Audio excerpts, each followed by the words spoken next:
Well, hi, I'm Courtney. Welcome to my channel where we discuss educational research one study at a time so that you can incorporate it into your practice.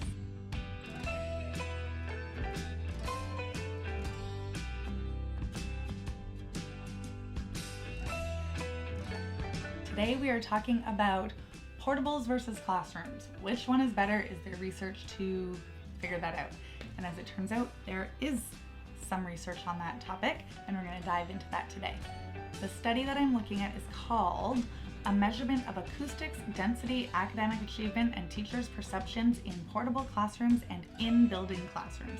And this is a dissertation, so it is quite lengthy to read, but it is available for open access, linked in the description box. All right, well, this study was conducted in 2002, so quite a long time ago in the research world, although quite new in the education policy uptake world. Am I right? Am I right? Get it? Because we take forever to get things through? Yes, we do in education. It's ridiculous. The researcher here studied schools in Georgia in the United States during a time when there was a lot of population growth. And so there were a lot of portables being added onto schools. And so it was a great opportunity to look at, are these portables actually helpful for students, or at least the same as having a class inside the school building? Or are there things that make students in portables or in school classrooms at a disadvantage compared to the other? In order to narrow down what made a classroom successful and what could be at play in making a physical classroom, unsuccessful, the author looked in a few areas, which were all highlighted in the title. So the author looked at the usable space in the classroom, so what's the square footage, and then what space is actually usable in the classroom, the noise that took place in the classrooms, the student achievement, which would be a fairly big indicator, and then also explored teacher perceptions of being in a portable versus being in a classroom. Now, if we look to the literature review, I won't go through all of it, but I will highlight two areas that the author focused on that I think are worth noting. The first one has to do with population density. And so the researcher turned to a lot of different studies that talk about how close students are and aggression. And so the closer students are physically to one another, so the higher the population density, the more aggression there tends to be in a classroom, right? There's more people near each other, bumping into each other, and things can get out of hand. Then the author, though, does point to research that has looked at this and gone a little bit deeper and noticed that if all of students' needs are met and they have all of the resources that they need, the aggression goes down. So it's not so much that people are physically close to each other, it's that when they're physically close to each other and there's not enough space, there tends to also not be enough pencils for everyone to use, markers, scissors, if you're outside on the schoolyard, enough basketballs and soccer balls to keep everybody happy. And so as long as people have their needs met, the aggression does tend to go down and can mitigate against that aggression that comes from being so close together. Also in the literature review, the author talks about the acoustics and noticing that there are two sort of ways to delineate acoustics in a classroom. One is signal to noise ratio. So the signal is what you're supposed to be listening to. The noise is everything else that you're supposed to be ignoring. And then also the reverberation that takes place in the classroom. So by looking at these two aspects of acoustics, we can figure out how speech is understood in a classroom. And that aspect of acoustics, being able to understand speech and be able to hear somebody talking, is vital to learning. If you can't hear the teacher, you're not going to get the information that you need. All right, so the way that this study was conducted was that the researcher looked at a suburban school system and picked schools that had portables in them, and then sent out a questionnaire to fourth grade classroom teachers. So the only participants that were eligible in this study were grade 4 classes, and a questionnaire was sent to the grade 4 teachers, and if they chose to participate, they would send back the questionnaire, and there was a letter explaining what the study was and all of that. So they knew that by completing this questionnaire and sending it in, they were agreeing to participate in the study. 8 classes agreed, 8 teachers agreed on behalf of their class to participate in the study. Then the author looked at when the schools were built, and so the range of construction dates for these 8 schools was 1938 to 1974, And at that time in Georgia, classrooms inside the building tended to be a lot smaller. The author noted that in 1998 there were regulations that classrooms had to be a certain size, 900 square feet. Not sure how big that is. The instruments that the author used to determine student achievement and teacher perceptions were criterion reference test and 2 teacher questionnaires that the author created. The questionnaires that the researcher created for the teachers, there was one questionnaire for teachers in portables, one for teachers that were in an in-school classroom. They focused on things like how the teachers delivered instruction, student learning, distractibility, time spent on task, how disciplined students were, how loud they thought things were in the classroom, and how the teachers perceived all of this on a day-to-day basis in their own classes.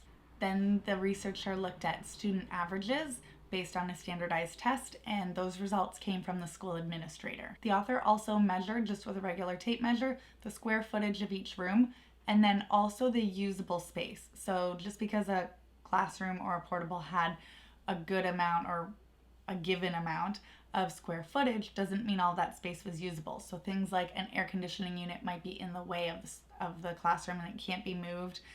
Heating ducts, heating vents, all of those things that you can't necessarily use in the classroom. Support beams could have been in there. So the author subtracted all of the unusable space to get the usable space measurement. The researcher also looked at how many students were in each classroom so that the population density of each room could be determined based on usable space and number of students in the classroom. And then in order to learn about the acoustics in the classroom, the author just used a realistic sound level meter placed in the middle of the classroom and took measures of what the decibels were in the classroom. It should be noted that this was done when the air conditioning unit was turned on. So in portables, lots of times there's an air conditioner in the actual portable, and this was kept on to measure the decibels because that would be what it would be like at a realistic class setting. All right, so let's get into the findings. When the researcher looked at the differences in standardized test scores, there was nothing statistically significant about that. So being in a portable versus being in a classroom didn't seem to have an influence on standardized test scores, just as they are. When comparing the acoustics of portables compared to in-classroom, portables were much louder, and this was attributed to the heating and the air conditioning in each portable. Now here's where it gets interesting, because everything has to be teased out in terms of the variables. So there was a significant relationship between standardized tests and the decibel readings, and then the standardized test scores and the pupil density, and it was a negative correlation. So if the class was louder, the standardized test scores were lower. If the population density was higher, standardized test scores were lower. Standardized test scores were higher in places where population density was lower. So those correlations are really important to understand when we're talking about student achievement in our classes. Now again, these results were true regardless of which environment students were in. So if the air conditioner was turned off in a portable, nothing changed. If there was a heating unit installed into a specific classroom, or there was something else impeding the noise traveling in a classroom inside a school building, that had a negative effect on standardized tests. The acoustics seemed to be the biggest area where there was a significant relationship between students' ability to learn and the environment that they were in. And so there are things that can be done to mitigate this. You can put in an audio system. We can maybe find a way to make air conditioners quieter, although I haven't seen that happen. The teachers that responded also noted things like there was less time for learning because students were always traveling in and out of the building. If a student needed to use the bathroom, that was disruptive to the class because they had to leave and go get a key and things like that. So there was just a lot more disruptions that weren't necessarily captured in the variable relationships that were studied. So this research is pretty darn important, considering that I haven't seen portables going away anytime soon. Where I live, there are schools being built in neighborhoods that are also being built so that we don't get these portable cities in a lot of schools. But during that flux, when a school just balloons with a population, there are still a ton of portables. And is it fair that some students will get a classroom in a portable where they're not going to be able to hear as well compared to other students who are in the building. These are all things that need to be thought about. Is it also fair that you have your teacher evaluation in a portable when maybe you would have been more successful in a classroom where your students could hear you better? Things to think about. Now remember, this study is correlational. The author did not establish causation here, and there are other variables that could be considered as well. Maybe being in a portable makes students have a closer sense of community because they're not in the class hallways all the time. Maybe there are fewer disruptions because when students do need to go to the bathroom, they really have to think hard if they're actually going to go to the bathroom or if they're just going to make TikToks in the bathroom. And if it's cold outside like it is where I live, then maybe people don't leave the classroom quite as much if you're in a portable. So there are other variables that could be considered. If we are looking at acoustics, there seems to be a relationship there between that and student achievement on standardized tests. And if we're looking at population density, we also see students struggling more on those standardized tests when there's so many students crammed into a classroom. Now, unfortunately, I don't have a lot to offer in terms of solutions other than this has to go to the policy making level. So feel free to share this video and share this research that this person did and send it on over so that that can be studied if that's something of interest to you. Beyond that, I would suggest those microphones so that students can hear and trying to give students as much space as possible. I don't know that I have a ton to offer you, but I do think that this research is interesting and needs to be talked about a lot more, especially when things like classroom size and student numbers in classrooms are always sort of being tossed around by politicians and policymakers anytime education is brought up. So there you go. If you're in a contract, a bargaining year for your union, this might be good research for you.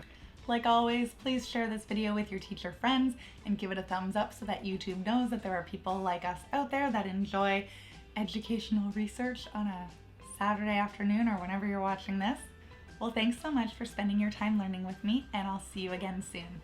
Have a great day. Bye.